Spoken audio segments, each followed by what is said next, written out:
बापूजी के हृदय में आज तीन तीन ब्लॉकेज है। मैं एक बात गिना रहा हूँ, इसके सिवाय भी बापूजी को अन्यों कई बीमारी हैं जिससे बापूजी पीड़ित हैं और बापूजी को कष्ट सहना पड़ रहा है। अरुण त्यागी ने बापूजी का कैथेटर खींच के निकाल दिया था। परिणाम ये हुआ था कि बापूजी के अंग विशेष से रक्त आने लगा था और पीड़ा क्या हुई होगी ये तो जो लोग ये पीड़ा झेले होंगे कभी वही जानते हैं, या बापूजी जानते हो, या ये वही लोग हैं जो बापूजी को रेमडेसिविर ठुकवा दिए थे। ये वही लोग हैं जो बापूजी के केस में सही तथ्य नहीं कोर्ट के सामने रखा है, जिसके कारण आज जो है बापूजी को जेल में रहना पड़ रहा है। हरिओम, आप लोगों का स्वागत है नए चैनल में।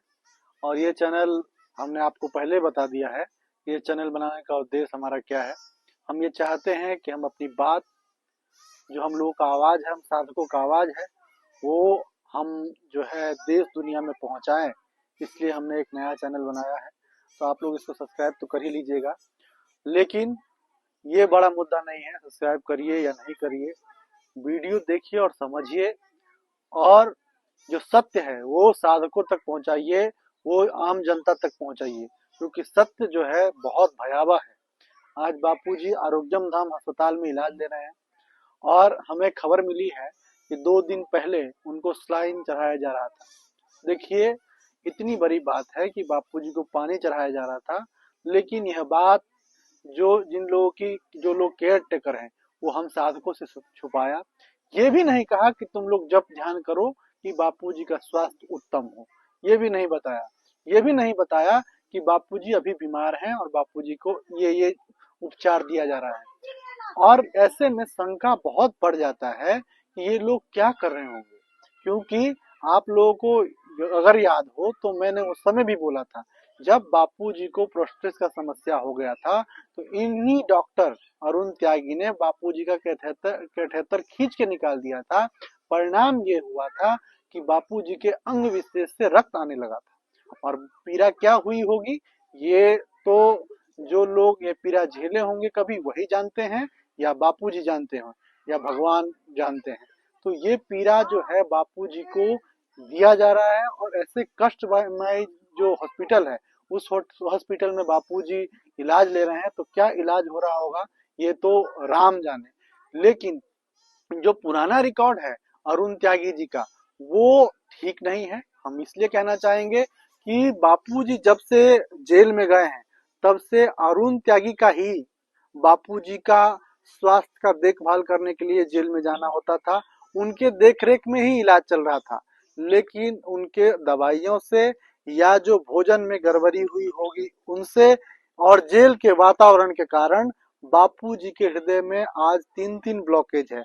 मैं एक बात गिना रहा हूँ, इसके सिवाय भी बापूजी को अन्यों कई बीमारी हैं जिससे बापूजी पीड़ित हैं और बापूजी को कष्ट सहना पड़ रहा है।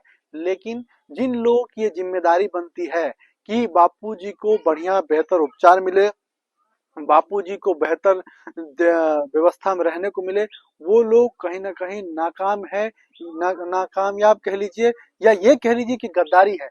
क्योंकि जानबूझकर कई बार ऐसे देखा जाता है कि देखिए बेल लेने का समय आएगा तो तारीख, अपील चलाने के तो वो आएगा तो तारीख, और जब उपचार की बात आएगी तो आरोग्यम धाम। तो इसमें कुल मिलाकर हम ये कहना चाहते हैं कि ये लोग बदमाशी ही कह सकते हैं।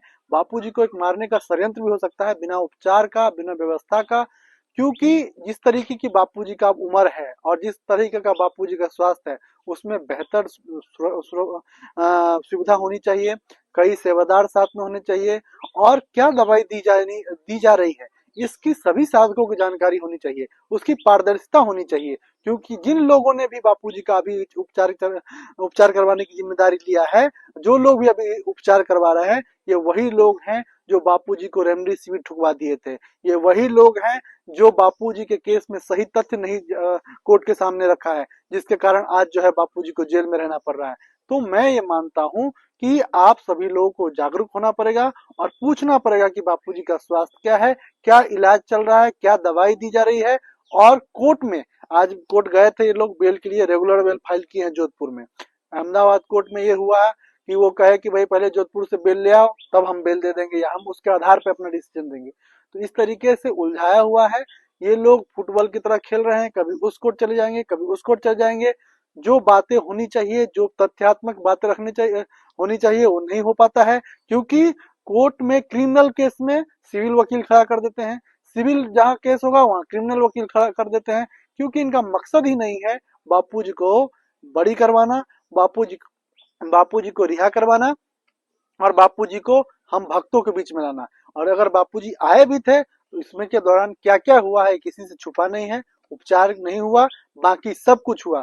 अगर उपचार हुआ होता तो बापूजी का स्वास्थ्य आज बेहतर होता और बापूजी हम लोगों के बीच होते। और इस केस में अगर सही ढंग से तथ्य रखा गया होता तो आज बापूजी बरी होते।